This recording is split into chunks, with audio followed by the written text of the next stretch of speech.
کہ جو انگریزی مہینوں کے اعتبار سے جو مہینہ شروع ہوا ہے وہ مئی کا مہینہ ہے۔ عام طور سے مئی کی پہلی تاریخ کو یوم مزدوری کے نام سے پورے عالم میں دن منایا جاتا ہے۔ اسلام میں شریعت میں مزدوروں کے کیا حقوق رسول اللہ صلی اللہ علیہ وسلم نے بتائے ہیں، اور قرآن مجید کی روشنی میں محنت، جد و جہد، کوشش کرنے والے کے لیے کیا فضیلتیں اللہ نے بتائی ہیں، میں اس پر آپ حضرات کے سامنے مختصر سی روشنی ڈالوں۔ اسلام کے اندر رہبانیت نہیں ہے۔ رہبانیت کا مطلب یہ نہیں ہے کہ ایک جگہ بیٹھے اللہ اللہ بول لیتے بیٹھے، ایسا نہیں ہے۔ اسلام کے اندر محنت کرنا، مشقت اٹھانا، پسینہ بہانا، آدمی کوشش کرنا، اپنے لیے بھی دوسروں کے لیے، اس بات کا حکم دیتا ہے اسلام اور شریعت۔ اس بات کا کبھی حکم نہیں دیا کہ تم ایک جگہ بیٹھ جاؤ، ہم تمہارے لیے آسمان سے کھانا اتاریں گے، زمین سے تمہارے لیے پھل پیدا کریں گے، ایسا کبھی حکم نہیں دیا گیا۔ اگر ایسا حکم دیا جاتا تو اس بات کے سب سے زیادہ مستحق کون ہوتے؟ اس بات کے سب سے زیادہ مستحق میرے اور آپ کے آقا تاجدار مدینہ محمد عربی صلی اللہ علیہ وسلم ہوتے، اور آپ کا گھرانہ ہوتا۔ آپ کا گھرانہ ایسا تھا کہ حضرت عائشہ رضی اللہ عنہ فرماتی ہیں کہ ایک مہینے کا چاند گزر جاتا، پھر دوسرے مہینے کا چاند بھی نکل آتا، تب بھی ہمارے گھر میں چولہا نہیں سلگتا تھا۔ تو محنت و مشقت اور فاقوں سے زندگی گزارا کرتے تھے۔ اگر ایسی بھوک اگر میسر نہ ہوتی تو آپ کے گھر میں سونے کے تشت رہتے، کھانوں کے غلے پڑے رہتے، اناج کے ڈھیر پڑے رہتے، لیکن اللہ کے نبی علیہ الصلوۃ والسلام کے گھر میں یہ چیزیں موجود نہیں تھیں۔ تو مطلب اس کا یہی ہوا کہ اسلام اور شریعت آدمی کو محنت پر اور جد و جہد پر ابھارتا ہے۔ میں نے سورہ مزمل کی آیت پڑھی جس میں اللہ رب العزت نے فرمایا وَآخَرُونَ يَضْرِبُونَ فِي الْأَرْضِ يَبْتَغُونَ مِنْ فَضْلِ اللَّهِ وَآخَرُونَ يُقَاتِلُونَ فِي سَبِيلِ اللَّهِ۔ ان آیتوں میں اللہ تبارک و تعالی اللہ کے راستے میں جہاد کرنا، اللہ کے راستے میں دین کی اشاعت کرنا، اس کے لیے محنت کرنا، یہ بہت بڑا ثواب کا کام ہے، بہت بڑے درجے کا کام ہے۔ لیکن قرآن مجید میں اس سے پہلے اللہ نے جو آیت پہلے اتاری وہ یہ اتاری کہ وَآخَرُونَ يَضْرِبُونَ فِي الْأَرْضِ يَبْتَغُونَ مِنْ فَضْلِ اللَّهِ۔ کچھ لوگ وہ ہوتے ہیں جو زمین میں پھیل جاتے ہیں اور اپنے رب کا رزق تلاش کرتے ہیں، رزق تلاش کرتے ہیں، محنت کرتے ہیں، جد و جہد کرتے ہیں، مجاہدہ کرتے ہیں، کمائی کرتے ہیں، کام کرتے ہیں۔ اس کے بعد اللہ نے جہاد کی فضیلت بتائی۔ حدیث میں رسول اللہ صلی اللہ علیہ وسلم نے فرمایا کسب الحلال فریضۃ بعد الفریضہ۔ اللہ کے جتنے فرائض ہیں، نماز ہے، روزہ ہے، زکوٰۃ ہے، حج ہے، یہ جتنے فرائض ہیں، ان تمام فریضوں کے بعد سب سے اہم فریضہ اور سب سے اہم فرض اور سب سے اہم ذمہ داری اللہ کے نبی علیہ الصلوۃ والسلام نے فرمایا حلال کمائی کرنا، حلال کمائی کرنا۔ آج نوجوانوں کو ہم دیکھتے ہیں کہ گھروں میں ڈگریاں پڑھ لیے، سب کچھ پڑھ لیے، سب کچھ کر لیے، گھروں میں بیٹھے ہوئے، کسی پر بوجھ نہ بننا چاہے۔ اللہ کے نبی علیہ الصلوۃ والسلام نوجوانوں کو ہدایتیں دی اس بات کی کہ نوجوان اسی کو کہتے ہیں جو اپنے لیے بھی اور دوسروں کے لیے بھی محنت کرتا ہے، مشقت اٹھاتا ہے۔ سب سے بہترین زندگی اس آدمی کی زندگی ہے جو خود بھی محنت کرتا ہے، اس کی محنت سے 4 آدمی کھاتے ہوں۔ اس کی محنت سے 4 گھر کھاتے ہو، اللہ تعالیٰ اس رزق میں، اس روزی میں بڑی برکتیں عطا فرماتی ہیں جس کی روزی سے کئی گھر چلتے ہوں۔ امام زین العابدین رضی اللہ عنہ جو حضرت امام حسین رضی اللہ عنہ کے صاحبزادے ہیں، حالانکہ آپ بڑے عابد، بڑے تہجد گزار، بڑے اللہ سے ڈرنے والے، بڑے تقوی پرہیزگار والے، لیکن کتابوں میں لکھا ہے روزانہ آپ رات کے وقت میں اٹھتے، مدینے کے 200 گھروں میں جا کر اپنے پیٹھ پر لاد کر غلہ پہنچایا کرتے تھے، اپنے پیٹھ پر لاد کر۔ کس کو کیا ضرورت ہے، خود اپنے پیٹھ پر لا کر گھروں میں ڈال دیتے، صبح ہوتے ہی دروازہ کھولتے ہی جو غریب اور بیوہ ماں صاحبوں کے گھر تھے تو دیکھتے ہی دعائیں دیتے تھے۔ جب آپ کا انتقال ہوا تو جب آپ کو نہلانے کے لیے تخت پر لٹایا گیا تو آپ کی پیٹھ چھیلی گئی تھی، آپ کے پیٹھ میں گڑے پڑ گئے تھے۔ کسی نے پوچھا گیا کہ اس طرح آپ تو بیمار نہیں تھے، آپ کسی قسم کا کوئی یہ نہیں تھا، لیکن پھر بھی اس قسم کے نشانات کیوں تھے؟ تو کہا گیا کہ آپ روزانہ لوگوں کی روزیوں کو ان کے گھروں تک پہنچانے کے لیے خود بوجھ ڈھوتے تھے، اس کی وجہ سے یہ نشانات ان کے جسم پر پڑے گئے۔ ایسی چیزیں اللہ کو پسند ہیں۔ میں ہمیشہ کہتا ہوں یہ جتنے کمپنیاں چلانے والے ہیں، ان کی کمپنیاں کیوں ترقی پاتے ہیں؟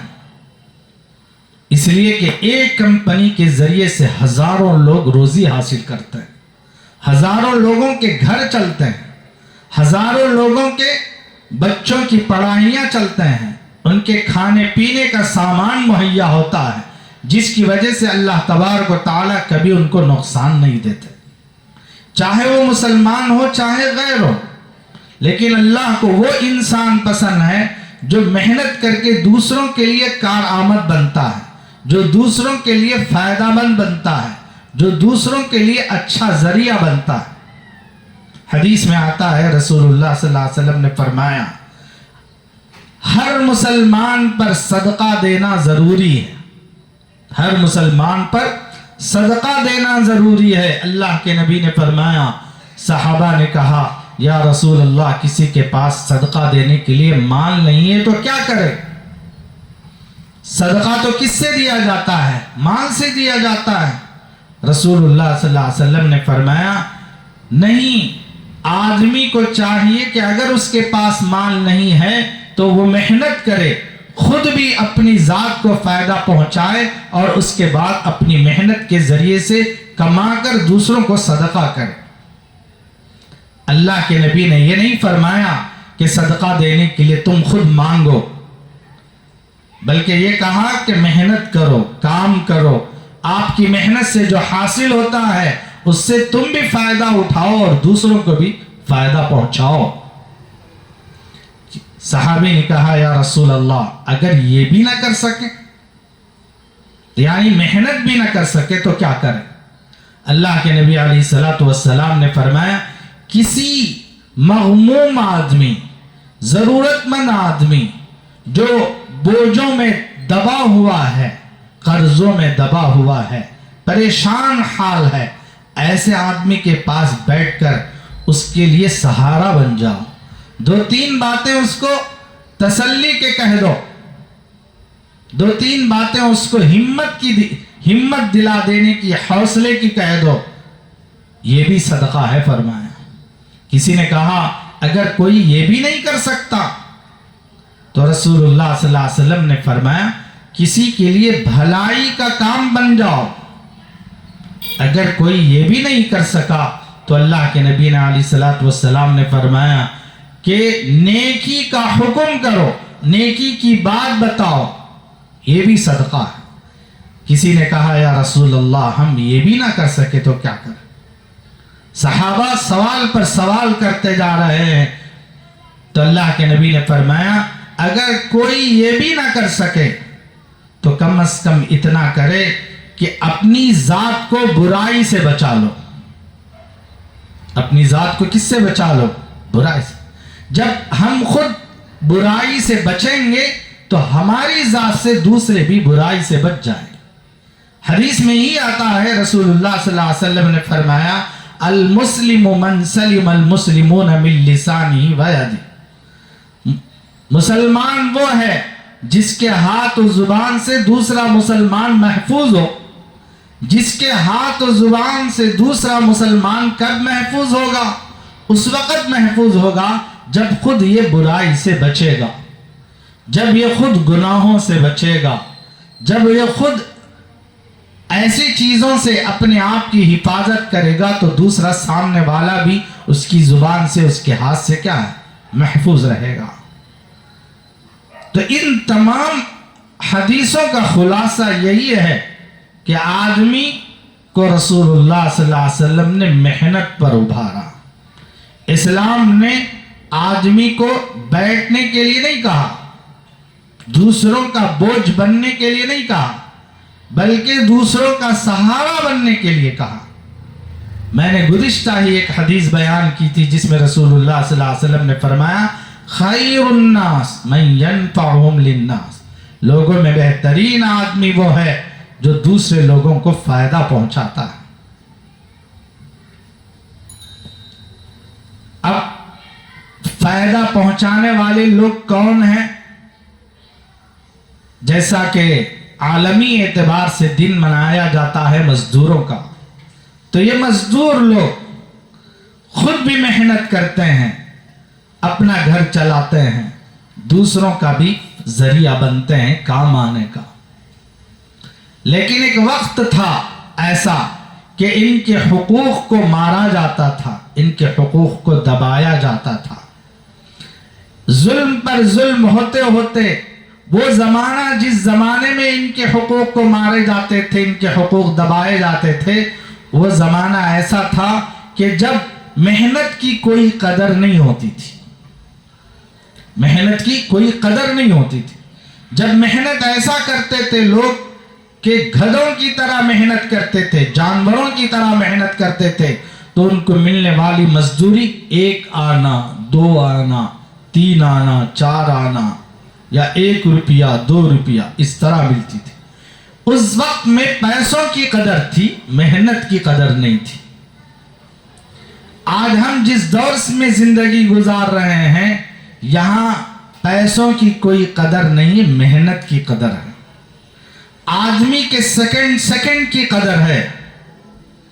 حساب لگایا جاتا ہے 1 گھنٹے میں مجھے اتنا دیا جائے، 4 گھنٹے میں محنت کرتا ہوں تو میری سیلری اتنی ہونی چاہیے، میری تنخواہ اتنی ہونی چاہیے. میں 6 گھنٹے کام کروں تو میری مزدوری اتنی ہونی چاہیے، میں 7 گھنٹے کام کروں تو میری مزدوری اتنی ہونی چاہیے. تو پیسے کی کوئی قدر نہیں ہے، محنت کی قدر. چاہے کسی چیز کی بھی قدر ہو میرے دوستوں، مطلب یہ نہیں ہے. اللہ کے نبی علیہ الصلوۃ والسلام نے فرمایا محنت کرنے والا، اپنے گھر کو چلانے والا وہ کامیاب انسان. بیٹھ کر کھانے والا، دوسروں کا بوجھ بننے والا وہ کبھی کامیاب نہیں ہوتا. آج والدین کی سوچ، جو ہمارے بڑوں کے خیالات ہیں، اپنے بچوں کے لیے خود اتنی محنت کرتے ہیں کہ میرے بچے کمانے کے قابل نہ رہیں، بیٹھ کے کھائیں. فلاں بچے کے لیے یہ بلڈنگ، فلاں بچے کے لیے یہ دکان، فلاں بچے کے لیے یہ پلاٹ، فلاں بچے کے لیے وہ. اب جب ہم فارغ ہو کر بیٹھ جائیں، ان تمام چیزوں سے ہمارے بچے کیا ہے زندگی گزاریں. یہ نہیں ہے طریقہ. بچوں کو خود اپنے پاؤں پر کھڑا کرنا، بچوں کو خود اپنا ذمہ دار بنانا، یہ والدین کا فریضہ، والدین کی ذمہ داری ہے. کسی زمانے میں ایک اخبار کے اندر ایک مضمون آیا تھا، اردو اخبار میں، بہت سالوں کی بات ہے. اس میں آج کے زمانے میں جو سب سے بڑا مالدار آدمی ہے، جسے بل گیٹس کہتے ہیں، اس کو پیسہ اس کے پاس بہت ہے، لیکن دیکھیں اس کا خیال، دیکھیں اس کی سوچ دیکھیں۔ میں نے آج تک اپنی اولاد کو یہ نہیں کہا کہ میرے پاس کیا ہے، میرے بچوں کو میں نے یہ بھی نہیں کہا کہ یہ میری ذاتی گاڑی ہے، میرے ذاتی مکان ہے، میرا ذاتی دکان ہے، میرا ذاتی ساری چیزیں میری ذاتی، اب تک میں نے نہیں کہا۔ میرے بچے اسکول جاتے ہیں تو کرائے کے آٹو پہ جاتے ہیں، ذاتی سواری پہ نہیں جاتے۔ کیوں آپ نے ایسا نظام بنایا ہے، کیوں آپ نے ایسا نقشہ کھینچا ہے اپنے بچوں کے لیے؟ تو بل گیٹس کہتا ہے جس طرح میں اپنے پاؤں پر کھڑا ہو کر دنیا میں ایک نام بنایا، ایسے ہی میری اولاد بھی خود اپنے پاؤں پر کھڑے ہو کر اپنا نام روشن کرے، میری کمائی ہوئی دولت پر بھروسہ کر کے اپنی زندگی نہ گزارے، میری کمائی ہوئی دولت پر رہ کر اپنا سارا کچھ نقصان نہ کرے، یہ میری خواہش ہے۔ اچھا پھر یہ تم جتنا کمائے وہ کیا کرو گے؟ میں دان کر دوں گا، میں ملکوں میں جتنے چرچ ہیں، جتنے بڑے بڑے ہمارے مذہب کے اعتبار سے جتنی چیزیں ہیں، ان سب پر میں دان کر دوں گا، لیکن میں اپنی اولاد کو نہیں دوں گا۔ کیوں؟ اس لیے کہ وہ خود اپنے پاؤں پر کھڑے ہو۔ یہ سوچ پہلے ہماری تھی، یہ سوچ مسلمانوں کی تھی، یہ سوچ پہلے ہمارے اپنے لوگوں کی تھی، لیکن یہ سوچ ہم آہستہ آہستہ ختم ہو گئی، جس کی وجہ سے اتنے کمزور ہو گئے کہ میرے دوستو ہم ہاتھ پھیلانے کے قابل ہو گئے۔ محنت کرنا ہم نہیں چاہتے، مسلمان بغیر محنت کی وجہ سے آج مسجدوں کے پاس، مسجد کے اندر رہنے والی جماعت سے زیادہ مسجد کے باہر رہتی ہے، بھیک مانگنے والی جماعت۔ گھر گھر آتے ہیں عورتیں بھیک مانگتے ہیں، ان سے کہا جائے کہ محنت کر کے برتن وغیرہ دھو کر محنت کر کے کھاؤ تو اس پر وہ تیار نہیں ہوتے۔ دو گھر مانگے تو ہمیں کچھ مل جائے گا، ہم کھا لیں گے۔ شریعت نے اس بات کا حکم نہیں دیا، اسلام نے اس بات کا حکم نہیں دیا میرے دوستو۔ ایک طبقہ ہے سکھ برادری کا، میں ہمیشہ کہتا رہتا ہوں کہ ایک مرتبہ ٹرین میں سفر کر رہے تھے سکھ برادری کے لوگ، بیٹھے ہوئے تھے ایک ڈبے میں، جو سردار جی لوگ ہوتے ہیں، جو پٹکا باندھے ہوئے رہتے ہیں، سکھ برادری کے لوگ۔ ان لوگوں میں آپ کو کوئی بھیک مانگنے والا نہیں دیکھو گے۔ آپ مارواڑی قسم کے لوگ، ان کے طبقے میں آپ کسی کو بھیک مانگنے والا نہیں دیکھو گے۔ کیوں؟ اس لیے کہ انہوں نے ایک ایسا نظام بنایا ہے، ہمارا آدمی اگر گرا ہوا ہے تو وہ اس کو اٹھائیں گے، پیسہ دیں گے تو بعد میں ہمیں دے، جب تو اوپر آئے گا ہمیں دے۔ آج ہمارا کوئی مسلمان بھائی کسی کے پاس قرض لینے کے لیے گیا اور قرض دے بھی دیا تو لینے والا اب اس کو پوچھتے یہ ختم ہو جائے گا، لیکن وہ دے گا نہیں۔ یہ حالت ہے مسلمانوں کی۔ اب بتاؤ وہ قوم کیسے ترقی کرے گی، وہ قوم کیسے آگے بڑھے گی جب سامنے والے کا منہ مارا، جو حالانکہ ایک مدد کے طور سے، ایک خیر کے ذریعے سے اس نے آپ کو سنبھالا، آپ کا سہارا دیا، بجائے اس کے خوش ہونے کے، اس کو اچھائی کے ساتھ لوٹانے کے، اسے اچھائی کے ساتھ دینے کے، اس کا منہ مار دے۔ تو میں یہ عرض کر رہا تھا، جو سکھ برادری کا تھا، وہ ٹرین میں سفر کر رہا تھا تو ایک بچہ انہی کے قوم کا بھیک مانگتے ہوئے آیا، تو جب اس کے پاس آیا تو سکھ کے پاس اس ڈبے میں بیٹھے ہوئے لوگ میں سے ایک سردار جی نے اٹھ کر بچے پہ ایک زوردار تماچا لگا۔ جیسے ہی تماچا لگایا تو بچہ رونے لگا، کہا کہ تجھے کس نے کہا بھیک مانگنے کے لیے؟ اپنے جیب سے 1000 کی، جب زمانے میں 1000 کی نوٹ چلا کرتی تھی، تو 1000 کی نوٹ نکالا، اسٹیشن پر رکا، رکنے کے بعد اسٹیشن میں چند پوڑیاں سپاری کے اور جتنے ٹرین میں استعمال ہونے والی چیزیں ہیں، بیڑی کاڑیاں، یہ ساری چیزیں اس کو دلائیں۔